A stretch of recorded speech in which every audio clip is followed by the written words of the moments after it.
फिलहाल world economy या फिर वर्ल्ड के जो स्टॉक मार्केट्स हैं उसके सामने सबसे बड़ा रिस्क क्या है? तो सबसे बड़ा रिस्क तो डोनाल्ड ट्रंप है, कई बार हम डिस्कस कर चुके हैं।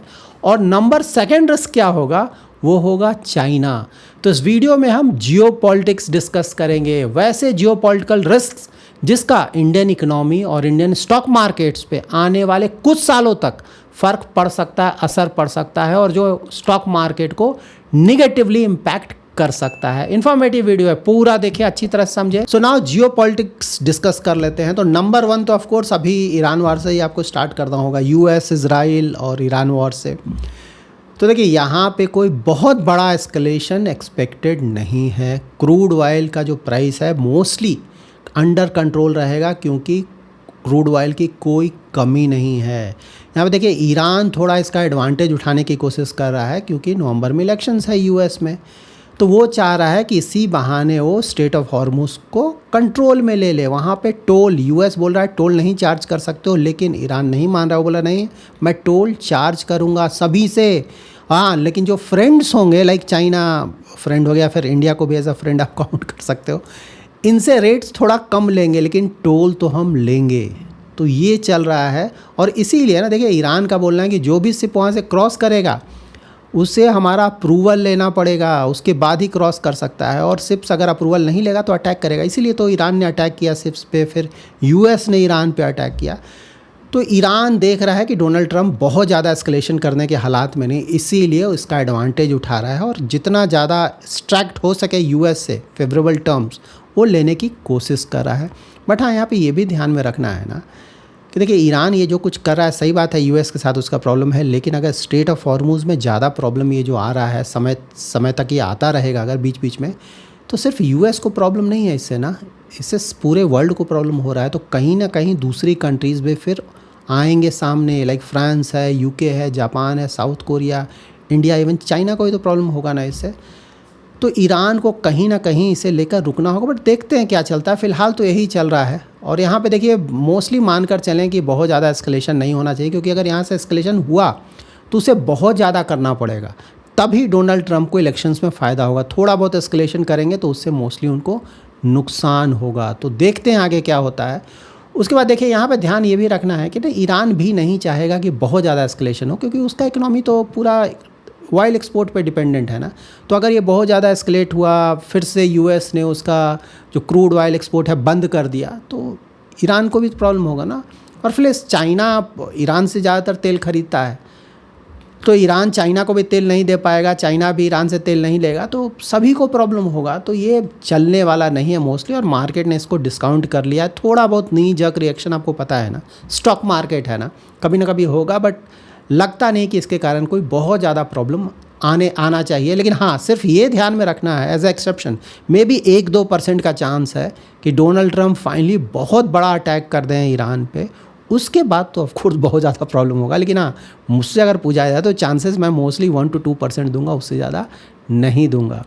अब यहाँ पे एक और बहुत इंटरेस्टिंग हो रहा है ना, देखिए सऊदी अरेबिया और यूएई दोनों में बहुत ज़्यादा कंपटीशन, क्योंकि तेल, ये सभी जगह तेल है ना मिडिल ईस्ट कंट्रीज़ के बाद, उसी से उनका इकोनॉमी चलता है। बस यूएई एकमात्र ऐसा कंट्री है ना मेजर वे में जो कि तेल के अलावा भी अपना इकोनॉमी काफ़ी अच्छी तरह से चला रहा है ना, फाइनेंशियल हब की तरह डेवलप कर चुका है। सऊदी अरेबिया भी उसको कॉपी करने की कोशिश कर रहा है, तो अच्छा खासा कंपटीशन चल रहा है दोनों में। तो अभी क्या चल रहा है कि सऊदी अरेबिया, आप लोगों ने सुना होगा ना, पाकिस्तान के साथ पैक्ट है उनका, और यूएई जो है वो इजराइल और इंडिया के साथ क्लोजनेस है उसका ज़्यादा। तो बहुत इंटरेस्टिंग चल रहा है। लेकिन हाँ, ये जो लड़ाई हुआ अभी ना, या फिर जो चल रहा है, उसके कारण ईरान एज अ प्लेयर बाकी दूसरे जो मिडिल ईस्ट के कंट्रीज़ है उससे बहुत स्ट्रॉन्ग बनकर उभरा है। पहले बोलता था सऊदी कि नहीं मैं नंबर 1 हूँ, या फिर तुर्की बोलता था मैं नंबर 1 हूँ, लेकिन अब देखेंगे ना तो ईरान एटलीस्ट सऊदी, यूएई या फिर जो भी आसपास की जो मुस्लिम कंट्रीज़ हैं ना, उससे तो बहुत आगे निकल गया है। तो उसका जो डोमिनेंस है आने वाले कई सालों तक इसके कारण बना रहेगा। ये सब जियोपॉलिटिक्स है। ठीक, उसका नंबर सेकंड रीज़न हमें क्या ध्यान में रखना है, टैरिफ का प्रॉब्लम। 24 जुलाई से ये जो 10% का यूनिवर्सल टैरिफ लगा दिया सब पे ना ट्रंप ने, वो ख़त्म हो जाएगा। ठीक है, टेम्पोररी था। तो या उसके बाद क्या किया गया है कि भाई कुछ कंट्रीज़ पे 12.5% का टैरिफ लग जाएगा और कुछ कंट्रीज़ पे 10% का ही टैरिफ रहेगा। इंडिया पे 12.5% का टैरिफ लगेगा बढ़कर, क्योंकि ट्रम्प का तो इंडिया इधर सेकंड टर्म में जब से आए तब से तो इंडिया उनका फेवरेट हो गया, तो हम पे थोड़ा ज़्यादा लगेगा, तो ये भी प्रॉब्लम क्रिएट करेगा। सो देखते हैं इसके अलावा भी कहीं और कुछ टैरिफ ना लगा दें, क्योंकि वो लोग प्लान कर रहे हैं कि कुछ और टैरिफ लगाएं ताकि दूसरों के लिए और ज़्यादा प्रॉब्लम करे। ट्रम्प इस बार क्या हो रहा है ना, फर्स्ट टर्म और सेकेंड टर्म में उनका देखेंगे ना, तो जो भी उनके फ्रेंड्स थे ना, ज़्यादातर फ्रेंड्स को उन्होंने एनिमी बना लिया है, और ज़्यादातर जो एनिमीज़ थे उसको उन्होंने फ्रेंड बना लिया है। लाइक यूरोप बहुत अच्छा, यूएस का तो बहुत अच्छा फ्रेंड है, यूरोप हुआ, कनाडा हुआ, इवन इंडिया भी गुड बुक्स में था, बट इन सभी को उन्होंने मोस्टली बोल सकते हैं एनिमी बना के रख लिया है। और पाकिस्तान, तुर्की, इस तरह के कंट्रीज़ उनके एनिमी हुआ करते थे, अब वो उनके अच्छे फ्रेंड्स बन गए हैं, तो बिल्कुल उल्टा हो गया इस बार। और देखिए ट्रम्प यहीं पे नहीं रुकेंगे, ग्रीनलैंड फिर से उन्होंने स्टार्ट कर दिया है। नेटो के साथ भी प्रॉब्लम चल रहा है, नेटो में ऑफ कोर्स यूएस भी है, लेकिन नेटो के जो दूसरे कंट्रीज़ हैं ना, यूरोपियन कंट्रीज़ खासकर, उनके साथ उनका बहुत ज़्यादा प्रॉब्लम चल रहा है। स्पेन के साथ तो इतना प्रॉब्लम है कि बोलेंगे सारा ट्रेड ट्रांजैक्शन ही बंद कर देंगे स्पेन के साथ। ट्रम्प का बोलना है कि भाई जो भी तुम्हारा जीडीपी है उसका 5% हर एक कंट्री को, जो नेटो में जो कंट्रीज़ हैं उनको 5% डिफेंस में लगाना है, जो कि ऑफकोर्स बहुत सारे कंट्रीज़ अग्री नहीं करें, खासकर स्पेन बिल्कुल अग्री नहीं करा, इसलिए वो गुस्सा गए हैं स्पेन पे। उसी तरह से फ्रांस है, यूके है, इटली है, किसी के साथ उनका टर्म्स फ़िलहाल तो ठीक नहीं चल रहा है ना। और इंडिया के साथ तो आप देख ही रहे हैं क्या चल रहा है। अभी देखिए इंटरेस्टिंग क्या है ना, क्योंकि क्यों मैं डिफेंस को लेकर बहुत ज़्यादा बुलिश रहता हूँ, खासकर इंडियन कंपनीज़ को लेकर, क्योंकि अभी आर्म्स रेस बहुत ज़्यादा बढ़ने जा रहा है। यूरोप देखे ना, क्योंकि यूरोप अब क्या कर रहा है कि यूएस पर डिपेंडेंस कम करेगा, मतलब कि यूरोप को बहुत ज़्यादा आर्म्स एंड एम्यूनिशन की ज़रूरत होगी, तो या तो खुद तो पूरा बना नहीं पाएगा ना, ऑफकोर्स बाहर से भी लेना पड़ेगा। तो यहाँ पे इंडिया बहुत अच्छा प्लेयर बनकर उभर सकता है ना। एक तो भाई जो इंडिया बना रहा है वो देगा, और प्लस यूरोप भी अपना जो मैन्युफैक्चरिंग है वो इंडिया में शिफ्ट कर सकता है। ये है। मिडिल ईस्ट में देख ही रहे आप क्या चल रहा है, इसीलिए यूएई के साथ ना इंडिया से भी चांसेस है कि अच्छा खासा वहाँ एक्सपोर्ट हो। इजराइल से तो वो ले ही रहा है। उसके बाद साउथ ईस्ट एशिया के जो कंट्रीज़ हैं ना, लाइक इंडोनेशिया, फिलीपींस, वियतनाम, वो लोग चाइना से परेशान हैं, वो लोग भी इंडिया से इंपोर्ट कर रहे हैं अच्छा खासा, और आने वाले समय में देखेंगे और ज़्यादा ये बढ़ेगा। तो बहुत ही ना अच्छा खासा गेम चल रहा है। लेकिन चाइना है वो इंडिया को परेशान करने के लिए ना पाकिस्तान को सपोर्ट कर रहा है, बांग्लादेश को सपोर्ट कर रहा है। इंडिया क्या कर रहा है कि भाई अगर चाइना को सही तरह से एशिया में काउंटर करे, इंडिया के अलावा एक और जो मेजर कंट्री है वो है जापान। जापान से अभी भी चाइना डरता है अच्छा खासा, तो जापान के साथ तो इंडिया का काफ़ी अच्छा टर्म्स है, उसको और ज़्यादा इम्प्रूव किया जा रहा है। ऑस्ट्रेलिया है, उसके बाद साउथ ईस्ट एशिया जिसको इंडिया हेल्प कर रहा है, इंडोनेशिया, फिलीपींस, वियतनाम। तो इंडिया भी काम कर रहा है, ऐसा नहीं है कि चाइना को बिल्कुल छोड़ दिया गया, और आगे मैं और भी डिस्कस करूंगा इससे रिलेटेड। तो ये सब चल रहा है। देखिए चाइना, पाकिस्तान, बांग्लादेश में डिफरेंस क्या है ना, चाइना को आप ये नहीं बोल सकते हैं कि वो इंडिया से हेट करता है, ठीक है ना, वो कंपटीशन है। चाइना को डर है कि भाई इंडिया कहीं मेरे मुकाबले में ना आ जाए, या तो वो चाहता है कि इंडिया को डाउन करके रखे। ऐसा ही चलता है जैसे यूएस चाहता है कि भाई चाइना को हम थोड़ा डाउन करके रखें, चाइना यही चाहता है। लेकिन पाकिस्तान और बांग्लादेश का स्टोरी दूसरा है। ये लोग इंडिया हेट पे बना है ना दोनों कंट्री। मतलब बांग्लादेश सही बात हमने आज़ाद कराया, लेकिन शुरू में जब अलग हुआ वहाँ के जो लोग थे वो तो इंडिया से हेट करते थे ना, इसीलिए नया कंट्री बना। ये हमें ध्यान में रखना चाहिए। तो चाइना, पाकिस्तान, बांग्लादेश में ये एक डिफरेंस है इंडिया को लेके, ठीक है। अब इसके बाद एक और बड़ा प्रॉब्लम आ सकता है, कभी भी आ सकता है वो बिल्कुल, और आएगा, वो है चाइना और ताइवान का प्रॉब्लम। ये दोनों में अगर लड़ाई हुआ तो अगेन पूरे वर्ल्ड में प्रॉब्लम होगा। फिर इंडिया स्पेसिफिक अगर आप देखें तो इंडस वाटर ट्रीटी, देखिए पाकिस्तान का जो हम पानी बंद करें आने वाले सालों में, बिल्कुल आप देखेंगे उसका अच्छा खासा असर पड़ेगा। पाकिस्तान में पानी का बहुत ज़्यादा प्रॉब्लम होगा आने वाले सालों में, तुरंत नहीं होगा, अभी बंद काम चल रहा है, लेकिन हाँ प्रॉब्लम तो होगा। तो वहाँ पे ऑफ कोर्स पाकिस्तान की तरफ से भी कुछ होगा, ठीक है, वो एक बड़ा इशू हो सकता है। उसके बाद बोला जा रहा है ना कि चाइना ब्रह्मपुत्र का वाटर रोक देगा।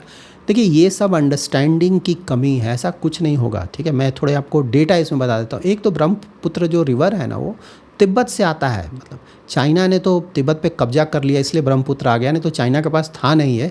बट नहीं आओ, देखिए जो ब्रह्मपुत्र से जो पानी आता है ना, तो ब्रह्मपुत्र का जो टोटल वाटर है इंडिया में ना, उसका सिर्फ 30-35% के आसपास ही तिब्बत से आता है। बाकी अबाउट 65-70% जो उस रिवर का वाटर है ना, वो जो हमारे यहाँ मानसून के कारण जो बारिश होता है इंडिया में, या फिर जो इंडियन रिवर्स है जो कि उसके साथ मिलती हैं ब्रह्मपुत्र के साथ इंडिया के अंदर, उससे आता है।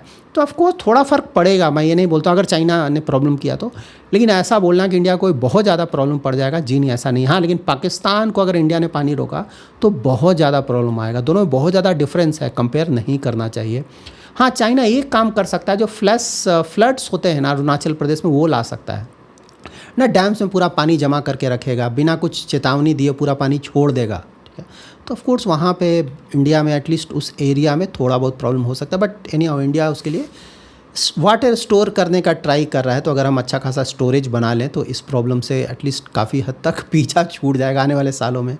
उसके बाद इंडिया और बांग्लादेश का रिवर इश्यूज़ भी है, ये भी आने वाले कुछ महीनों में, कुछ सालों में बढ़ेगा ये प्रॉब्लम, ये भी देखना होगा। नाउ एक बहुत इंपॉर्टेंट टॉपिक जिसके बारे में हमें बिल्कुल पता होना चाहिए, सारे इंडियंस को तो पता होना ही चाहिए, और वो है द ग्रेट निकोबार प्रोजेक्ट। तो देखिए प्रोजेक्ट है क्या, तो यहाँ पे मैसिव मैरीटाइम ट्रेड और डिफेंस हब बनाया जा रहा है इंडियन ओशन में। क्यों बनाया जा रहा है, इसका फ़ायदा क्या हो सकता है, इसके बारे में हम जानते हैं। तो देखिए फ़िलहाल जो चल रहा है ना कि हम फॉरेन पोर्ट्स पे बहुत ज़्यादा डिपेंडेंट हैं, ठीक है। तो वहाँ पे जो फॉरेन पोर्ट्स पे डिपेंडेंस है उसको ख़त्म कर दिया जाएगा, काफ़ी हद तक कम किया जाएगा, ऐसा बोलें, ख़त्म तो नहीं होगा, काफ़ी हद तक कम कर दिया जाएगा। और जो लॉजिस्टिक कॉस्ट हमारा जा रहा है बिलियंस ऑफ यूएस डॉलर्स में ना, उसे बचाया जाएगा। और साथ ही नेशनल सिक्योरिटी के लिए भी ये बहुत ज़्यादा इंपॉर्टेंट है। देखिए ये जो ग्रेट निकोबार आइलैंड है ना, ये मलक्का स्ट्रेट से अबाउट रफली मैं बोल रहा हूँ 40 नॉटिकल माइल्स के आसपास है, मतलब बिल्कुल कॉर्नर पे उसके पास में है, ठीक है। और ये जो मलक्का स्टेट है ना, ये नैरो डोरवे कनेक्शन है इंडियन ओशन और पैसिफिक ओशन के बीच। कैसे स्टेट ऑफ हॉर्मुज का ही प्रॉब्लम चल रहा है कि ईरान ने कब्जा कर लिया है, अब प्रॉब्लम पूरे वर्ल्ड में, उसी तरह से इंडिया का उसी तरह का वहाँ पे इम्पोर्टेंस हो सकता है अगर हमने उसे सही से डेवलप कर लिया तो वहाँ पे इम्पोर्टेंस इतना इसलिए है क्योंकि 75% जो हमारा ट्रांसशिपमेंट कार्गो है ना, वो फॉरेन पोर्ट्स के द्वारा हैंडल किया जाता है, सिंगापुर, श्रीलंका, मलेशिया, और इसमें हम बिलियंस ऑफ यूएस डॉलर्स का खर्च करते हैं, पैसा देना पड़ता है, और आपको ट्रैवल टाइम भी वेस्ट होता है ना, टाइम भी बहुत ज़्यादा वेस्ट होता है। तो अगर हम वहाँ पे एक डीप वाटर पोर्ट बना लें तो ऑफ कोर्स सारा का सारा शिपमेंट, अपना शिपमेंट हम खुद हैंडल कर लेंगे, वहाँ पैसा बचेगा। और दूसरा, फॉरेन कंट्रीज़ के भी जो ग्लोबल शिप्स आ रहे हो उसको भी हम हैंडल कर लेंगे, तो उससे और भी ज़्यादा पैसा मिलेगा। और यहाँ पे सबसे ज़्यादा इंटरेस्टिंग पार्ट क्या है ना कि ग्लोबल सी जो ट्रेड होता है उसका अबाउट 25 to 30% यही मलक्का स्टेट से क्रॉस करता है, ठीक है। यहाँ पे चाइना, जापान, साउथ कोरिया का ज़्यादातर जो क्रूड ऑयल है या फिर एक्सपोर्ट है इसी रूट से होता है। तो जापान और साउथ कोरिया तो हमारे फ्रेंड है, चलो ठीक है, लेकिन चाइना तो हमारा एनिमी है। तो चाइना का जो क्रूड ऑयल है ना, रफली मैं बता रहा हूँ, 80% जो एनर्जी इंपोर्ट्स है 80% चाइना का इसी रूट से आता है। तो अगर हमने इस एरिया को सही से डेवलप कर लिया तो अच्छा खासा हमें एज मिलेगा चाइना के खिलाफ। जब क्योंकि चाइना के साथ तो प्रॉब्लम बिल्कुल होगा, इसमें कहीं कोई डाउट नहीं है, कब होगा देखना होगा, प्रॉब्लम तो बिल्कुल होगा। तो उस प्रॉब्लम में काफ़ी हद तक ये जो, अगर हम इसे सही से डेवलप कर पाते हैं तो ये हमें हेल्प करेगा। ईरान को देख रहे हैं ना, ईरान कितना वीक है, यूएस के मुकाबले तो कोई कंपैरिजन नहीं है, लेकिन सिर्फ स्टेट ऑफ हॉर्मुज के कारण उसका स्ट्रेंथ कितना बढ़ गया कि यूएस उसके सामने झुकने को मजबूर है, ठीक है। तो इंडिया भी अगर इसे सही से डेवलप कर लेता है तो चाइना के मुकाबले हमें अच्छा खासा स्ट्रेंथ इससे बिल्कुल मिलेगा। और यहाँ पे इंटरेस्टिंग क्या है ना कि आने वाले महीनों में आप देखेंगे कि बहुत ज़्यादा प्रोटेस्ट होगा इंडिया, मैसिव प्रोटेस्ट, क्योंकि चाइना बिल्कुल नहीं चाहेगा कि इंडिया इसे डेवलप करे ना, चाइना के लिए बहुत बड़ा नेगेटिव होगा। तो आप देखेंगे आने वाले महीनों या सालों में बहुत ज़्यादा प्रोटेस्ट होगा इंडिया में इसको लेकर, सो वो भी इंटरेस्टिंग होगा। सो ना देखिए ये सब कुछ पॉइंटर्स थे, इसके अलावा कुछ और इम्पॉर्टेंट चीज़ जो कि हमें ध्यान में रखना है, एक है रेयर अर्थ वॉर बोल सकते हैं इसको आना, क्योंकि चाइना का पूरी तरह से इस पर कंट्रोल है रेयर अर्थ मिनरल्स पे और प्रोसेसिंग पे।